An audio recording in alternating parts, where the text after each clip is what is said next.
in place until either the league or the union reach a new deal or one side halts negotiations. Given the significant difference in ask, the WNBA announced on December 18th that its members have voted overwhelmingly to authorize a strike when necessary. That could theoretically happen as soon as midnight. January 9th, 2025 at 11:59 p.m. Eastern. That was the moment the WNBA's collective bargaining agreement was set to expire. As the deadline approached, something remarkable began to happen. The court of public opinion started shifting in a direction almost nobody expected. After months of players campaigning for higher pay and flooding social media with posts about their grievances, the tide didn't just change. It turned sharply and with real force. Fans who had once been sympathetic began to question the messaging, the timing, and the broader impact on the league, signaling a dramatic shift in how the situation was being perceived. That obviously can offer anybody a comfortable living. Never mind the fact that some of these players got endorsements and they're playing in other leagues, blah, blah, blah. Let's be real now. Anybody that's playing women's basketball, even an average player at this point, probably can make $1.5 million a year. We don't want to hear that this ain't. Let's talk numbers, real numbers. The league's offer on the table would raise the average player's salary from roughly $120,000 to $780,000. That's not a modest increase. That's a massive jump. For star players, salaries approach $2 million annually by the end of the deal. But here's where it gets more complicated. When you factor in the new 3-on-3 league, Unrivaled, where players can earn six figures for just 8 weeks of work, plus overseas opportunities many players use during the offseason, total earning potential could exceed $3 million per year. Some top-tier players could realistically pull in $4 to $5 million annually when all revenue streams are combined. And yet, despite all that, the Players Association rejected the offer outright. They didn't counter. They didn't negotiate. They simply said no and walked away from the table.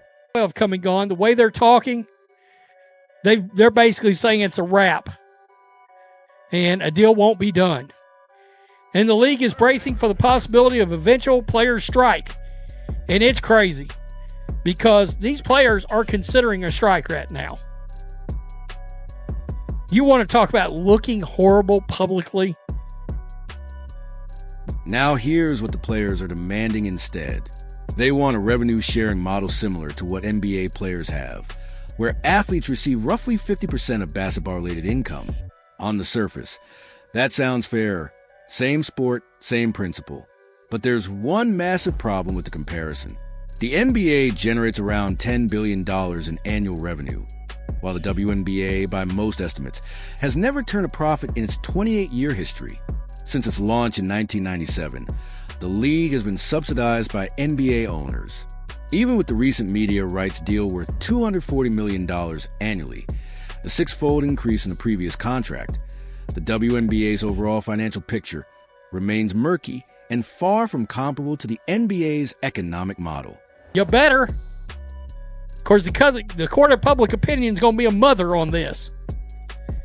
Striking is, quote, not something that we're going to do right this second, but we have in our back pocket. WNBA players, the WNBA won't lock out players, sources told CNBC. Bravo. And if the players do strike, that doesn't necessarily mean games will be missed. The season doesn't start till May.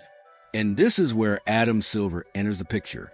The NBA commissioner has been notably vocal during these negotiations, which is highly unusual. While Kathy Engelbert remains the WNBA commissioner, Silver's fingerprints are clearly all over the broader strategy. He understands something crucial that the Players Association may be overlooking. Public perception matters, and right now it's shifting fast. Scroll through comment sections across social media, and the story becomes clear. Fans who once supported the players' push for higher pay are now questioning the logic. Why turn down a 9-time salary increase for a league that has never made money? Why demand revenue sharing when there's little revenue to share? These aren't trolls or haters. They're legitimate basketball fans trying to make sense of the math. We've literally offered you to go from a $249,000 salary to a nearly $2 million salary by the end of the new deal. See how that works out. See how that look works out for you. Especially considering that so many fans want to see who? Caitlin Clark. All right. Quote, we are still waiting on the league and teams to show up to these negotiations with the same spirit of compromise. WNBA PA executive. The league made a calculated decision. No lockout. That message was communicated clearly through sources to CNBC, with officials stating they would not lock out the players. The optics of that move are powerful because it places the entire burden of any potential work stoppage on the Players Association. If games are missed, if the season is delayed, or if fans lose access to watching Caitlin Clark and the new wave of rising stars, the blame falls squarely on the players, not the owners and not the league. WNBA Players Association Executive Director Terry Carmichael Jackson labeled the move a pressure tactic, telling CNBC that the league has chosen delay and that a lockout should not even be on the league's mind. But here's the reality. The league doesn't need to lock anyone out. From a public relations standpoint, they've already won by putting a massive raise on the table and watching it get rejected without a counterproposal. WNBA superstar Caitlin Clark said last month, it's not something that can be messed up, and we're going to have to fight for everything we deserve. But at the same time, we need to play basketball. So, I got to tell you, this is, it doesn't look like this is happening today. That's for sure. And the fact that the league is doing the whole, no, we ain't going to lock out. We'll just chill. By the way, they've been chilling, all right. They did. The players authorized a strike back on December 18th by an overwhelming vote, according to reports. But authorizing a strike and actually executing one are two very different things. The season doesn't begin until May. So in theory, there's still time to negotiate.